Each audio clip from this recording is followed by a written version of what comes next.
Well, good morning, or afternoon, or evening, whenever you watch this. Hello.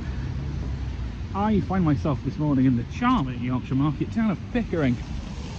And I'm going to go and ride on a train. Oh, you say, oh Gary, how you bore us. You've done trains before.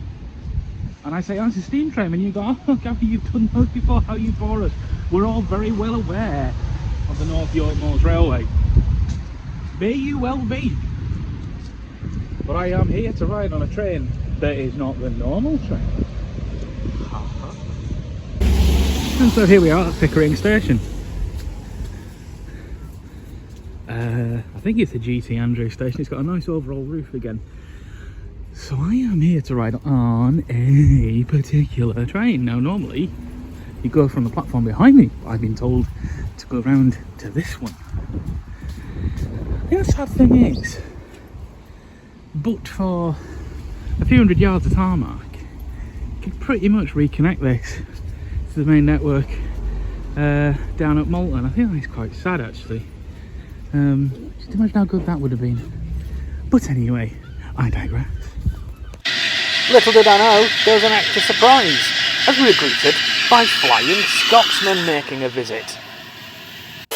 Is this the train I am going on today? No, it is not. The mystery continues, reader. God.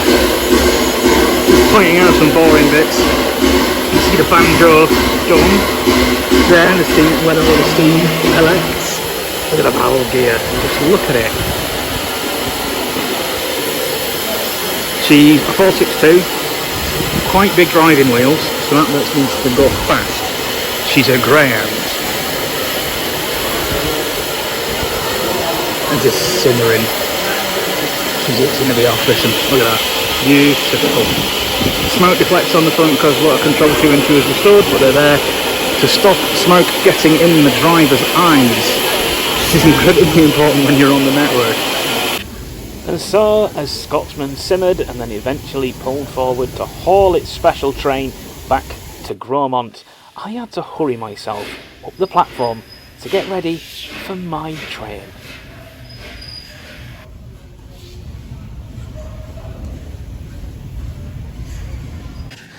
And here's what I'd come to ride on for the day. Locomotion number 1. Locomotion number 1 hauled the Stockton and Darlington Railway into history as the first steam locomotive to carry passengers on a public railway. Built by Robert Stevenson and Company, it weighed just over 6 tonnes, ran on 4 driving wheels and used steam to push vertical cylinders embedded in the boiler. Now, the original is too fragile to steam today, but in 1975 a working replica was built to celebrate the 150th anniversary of the Stockton and Darlington Railway. Nearly 200 years on, it was returned to action for the 2025 celebration, and here it is at the North Yorkshire Moors Railway, where I was going to have a little ride on it.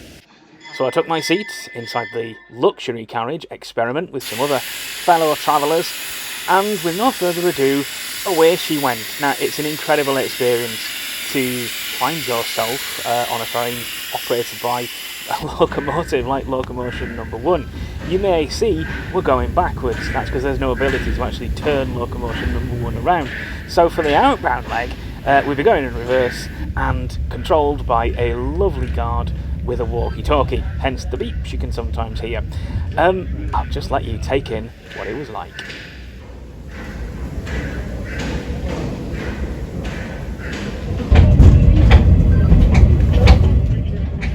And with that, we were off, going at the stately speed of around about 8 miles an hour.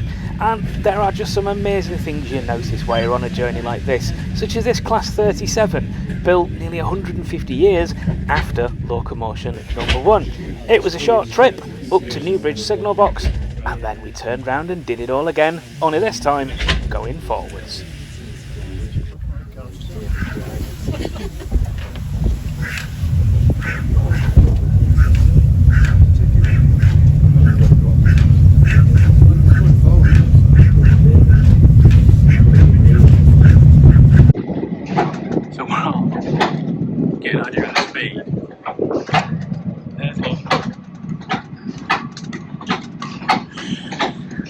And you know, I would, for the speed of a horse, this would have been incredible because it's pulling power more than its speed.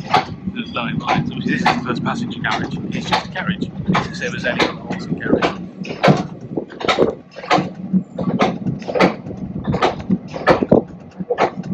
It's very jerky because it's not sprung. Just loosely coupled together. Here we go.